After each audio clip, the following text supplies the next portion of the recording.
Breaking news সর্বনাশ TV খবর বলছি আমি কুতকুতি ভাবি। শিরোনামেই থাকছে খেলার খবর সাকিব আল হাসান। দীর্ঘ কয়েক বছর ধরেই ছোট টেনিস বল দিয়ে খেলাধুলা করছেন সাকিব আল হাসান। হঠাৎ তার মনে হলো ছোট বল দিয়ে খেলা আর নয়, বড় বল হলে খেলতে ভালো হয়। গোপনে অনলাইনে অর্ডার করলেন বড় বল, খেলা প্র্যাকটিস করতে চলে গেলেন চাংচুং ইংলিশ হোটেলে। গোপনে খেলতে খেলতে হঠাৎ 3 নাম্বার গোল দিতে গিয়ে বল নিয়ে পড়ে গেলেন জানালার বাইরে জনসম্মুখে।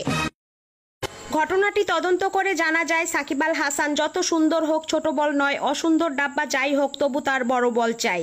এদিকে জনগণের গন্তব্য এক বিচার এক দফা, হারামজাদা বড় বল দিয়েই খেলবি যখন এতদিন ছোট দামি বলটা খেলে খেলে নষ্ট করলি কে।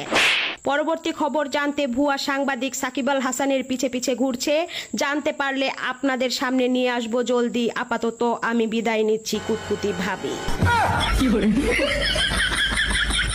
আরে বেচারা। আচ্ছা, এর কোনো আত্মীয় স্বজন নাই? শুভাকাঙ্ক্ষী কেউ নাই? তাকে নিয়ে আপনারা একটু পাবনা নিয়ে ভর্তি করে দেন। যত টাকা লাগে আমি দিব। ওকে পাবনাতে ভর্তি করান প্লিজ। ওর সব শেষ হয়ে গেছে। ওর বউ বাচ্চা ছেড়ে চলে গেছে অনেক আগেই। তারে